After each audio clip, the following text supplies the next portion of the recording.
കോൺഗ്രസ് സ്ഥാനാർത്ഥി നിർണയത്തിൽ ആലപ്പുഴയെയും കണ്ണൂരിനെയും ബന്ധിപ്പിക്കുന്നതിൽ പ്രസക്തിയില്ലെന്ന് DCC അധ്യക്ഷൻ ബാബു പ്രസാദ്. കഴിഞ്ഞ തവണ നഷ്ടപ്പെട്ട സീറ്റ് എന്ത് വില കൊടുത്തും തിരിച്ചുപിടിക്കാനാണ് പാർട്ടിയുടെ തീരുമാനം. സ്ഥാനാർത്ഥികളാകുമെന്ന തരത്തിൽ ജില്ലയിൽ നിന്ന് ഉയർന്നു കേൾക്കുന്ന പേരുകളിൽ അടിസ്ഥാനമില്ലെന്നും ബാബു പ്രസാദ് റിപ്പോർട്ടറിനോട് പറഞ്ഞു.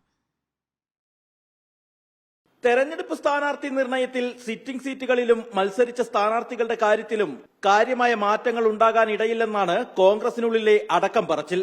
എന്നാൽ കണ്ണൂരിലെയും ആലപ്പുഴയിലെയും സ്ഥാനാർത്ഥി നിർണയത്തിൽ ഇനിയും തീരുമാനവുമായിട്ടില്ല.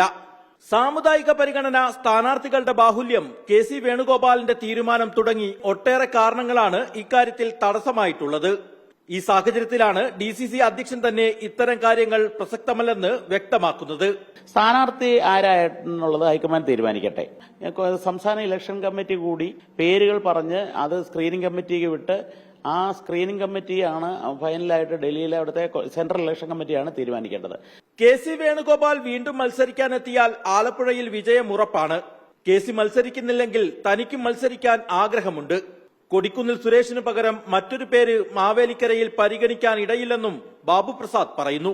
അദ്ദേഹത്തെ പോലെ സീനിയറായ ഒരു നേതാവ് സ്വന്തം കാര്യം അദ്ദേഹം പാർട്ടി ഫോറത്തിൽ പറയാതെ ഞങ്ങളെപ്പോലൊക്കെയുള്ള ആളുകൾ കയറി വേറെ പേരുകൾ പറയുക അല്ലെങ്കിൽ ആലോചിക്കുക എന്ന് പറയുന്നത് ഔചിത്യക്കുറവാണ്. സ്വന്തമായി ആഗ്രഹം പ്രകടിപ്പിച്ചും നിശബ്ദമായ നീക്കങ്ങൾ നടത്തിയും ഇതിനോടകം 7 പേരാണ് ആലപ്പുഴയിൽ സ്ഥാനാർത്ഥിയാകാൻ മുന്നിട്ടിറങ്ങിയിട്ടുള്ളത്.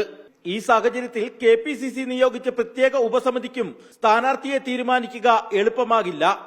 ഇക്കാര്യം തുറന്നു സമ്മതിക്കാൻ തയ്യാറാണെങ്കിലും കോൺഗ്രസ് സ്ഥാനാർത്ഥി തന്നെ ആലപ്പുഴയിൽ വിജയിക്കുമെന്നാണ് DCC പ്രസിഡന്റ് പറയുന്നത്. റിപ്പോർട്ടർ, ആലപ്പുഴ.